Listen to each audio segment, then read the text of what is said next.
Hi guys, welcome back to my YouTube channel and welcome to Bookmas Day. I have lost track, honestly. I want to say like Bookmas Day 6 or 7, no idea if that is correct. But no matter what day it is, you can see it in the title. Welcome back. Hi. Since I got back into my reading journey in 2021, I have read a handful of Christmassy books around the holiday time, and today I am going to go over 6 of my favorite that I have read.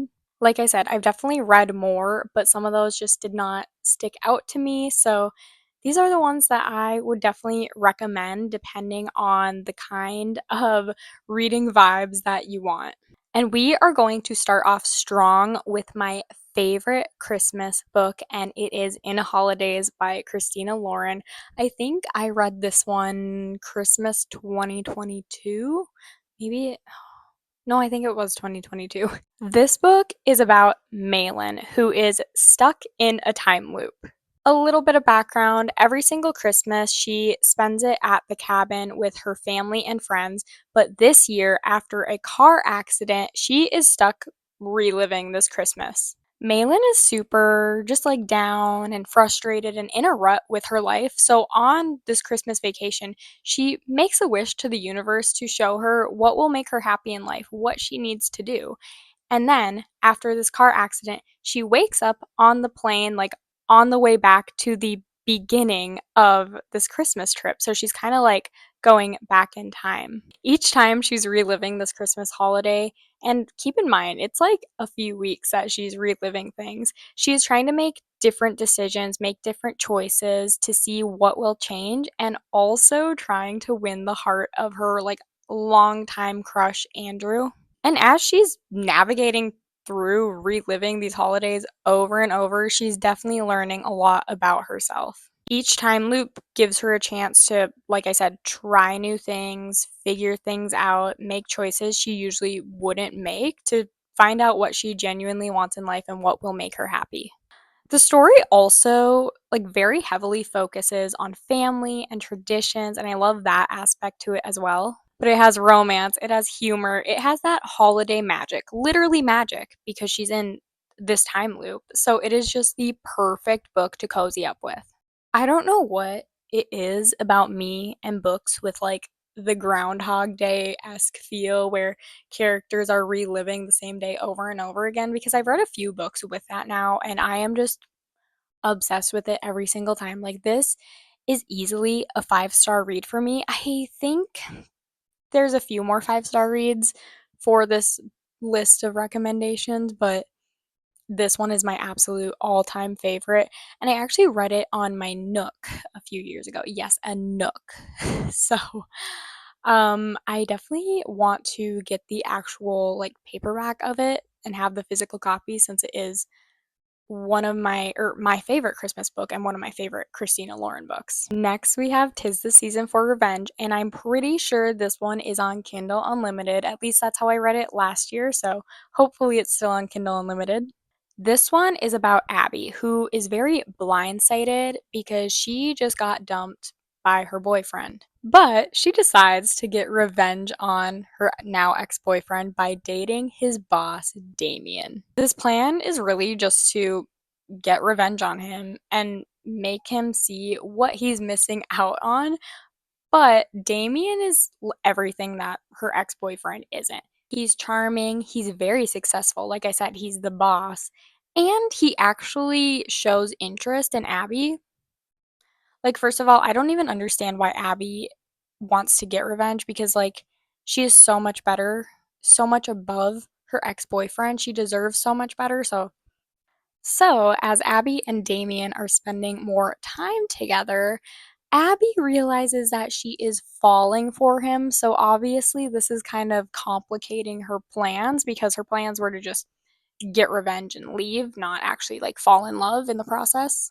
While navigating through the holiday season, Abby is also trying to figure out her feelings and her emotions, not just with Damien, but also with herself. So, Abby's journey is definitely not just about love, but it's also about self discovery and self worth because after being dumped by her boyfriend. Obviously, that doesn't have you feeling very good about yourself, but Abby should feel very good about yourself because I love her.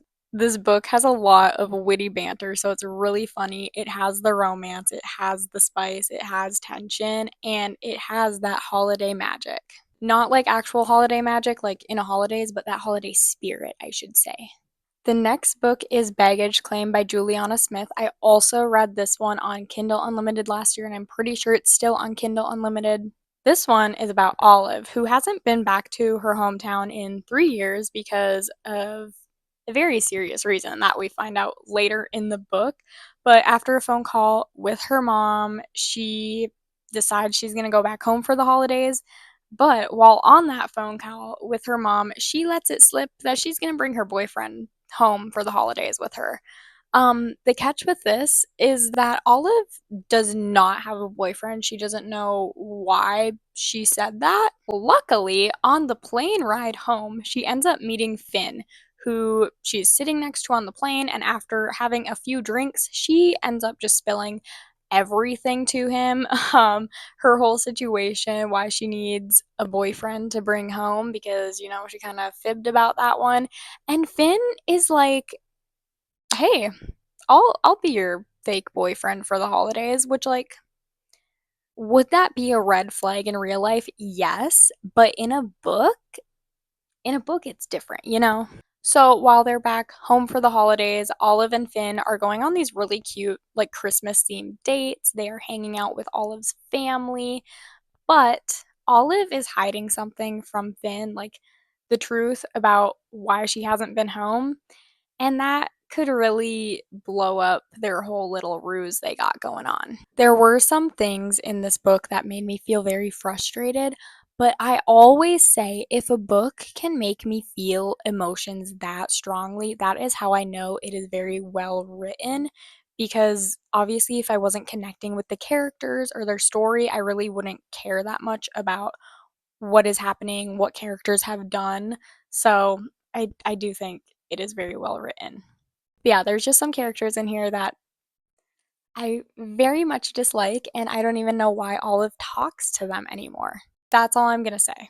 But this one, the romance is super fun. Again, like in real life, if a guy just instantly offered to fake date me after I met him on an airplane and like bring him around my family, I would say no. I would probably call the cops. But in the book, it's really, really fun and really, really sweet.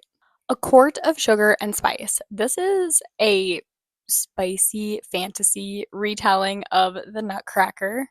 Sisters Clara and Louisa live with their godfather Drosselmeyer because they don't get their inheritance until they are married, and they're both in their 20s, not married. One night, a nutcracker inside this mansion that they live in, which, like, I don't know how many nutcrackers there are, but one of the nutcrackers accidentally, magically turns into human. Well, not human per se, but actually a cursed Fey prince. So now this Fey prince wants the sisters' help to get back to the fairy realm so he can get back to his throne. This is a very outlandish book, you guys. But sometimes you just need something fun and still festive to spice things up, to have something a little bit out of the box? This one is definitely kind of high stakes. Like, there's a lot of very dangerous things happening, very dangerous things that Clara and Louisa have to do, and dangerous situations that they find themselves in. Again, a lot of spicy situations they find themselves in. This one's also on Kindle Unlimited. It's a super easy, like, no thought, no brain power read. Window Shopping by Tessa Bailey. I think this one just got like republished or something. I think there's a new cover, maybe that's all it is, but I did read it in 2022 along with In Holidays. This one is about Stella, who is looking for a job because I think if I'm remembering correctly, she just got out of jail, or even if she wasn't in jail, she's just had a very troubled past, and finding a job is difficult for her because of this troubled past. Obviously, people don't want to hire someone who has been in trouble with the law. And it is the holiday season, and Stella is just walking out and about, and she finds herself very captivated by the window of this store. Turns out it is a very expensive luxury store in New York, and the manager of the store, Aiden, notices how like captivated Stella is, how interested he or she is with it, and he offers her a job. Stella is definitely reluctant because, like I said, she's had a troubled past, hard time finding a job, and this is like a luxury store, like very, very nice. And she thinks kind of down on herself. She doesn't think she deserves something that nice, but she does agree and accept the job offer. And she's now working alongside Aiden every day because they are creating these window displays for the store. As they work together every day, there's some romance building between them, there's some tension building between them. But Aiden is a very, very positive person. He is like a full believer in second chances and all that jazz, just like overly optimistic. And Stella is kind of not taken aback by this, but she kind of takes a step back because she's like, whoa, this guy definitely doesn't know my full past. And I don't know if I do deserve a second chance, right? So Stella's past mistakes and insecurities definitely threaten this relationship that they have been building while working alongside each other. But there is redemption, there is forgiveness, there is steaminess. That's for sure. This one is a spicy one, you guys. Lots of new beginnings, and I just think that it's a very heartwarming story, even though, like, it's a Tessa Bailey book. It's kind of just there to be a fluffy rom com, but there are more emotional conversations being had. There is definitely more depth to this one and to Stella as a character than other Tessa Bailey characters. And the last book I am going to recommend you for this Christmas season is Small Things Like These by Claire Keegan. And this one's actually a novella. So if you are trying to hit your reading goal for the year, this is a super short one. This one is set in Ireland in the 1980s, so a nice change of scenery. And it follows Bill, who is a coal merchant, and I think he has 5 daughters. Christmas is approaching, it's cold, a lot of people need coal, so Bill is working a lot of hours around this holiday season to get coal to these people, these families.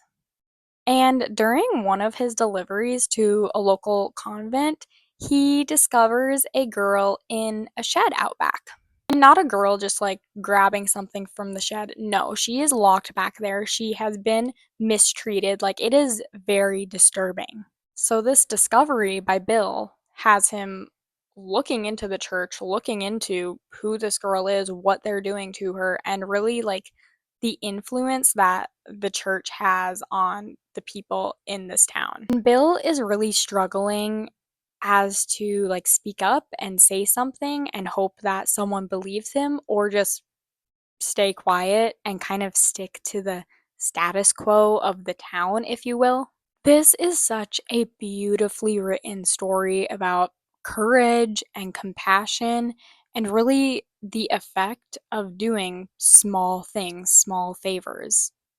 I know this book is very well loved. It has received critical acclaim for its writing and the emotional depth to it. It was really able to capture flaws and complexities and just like moral dilemmas of human nature.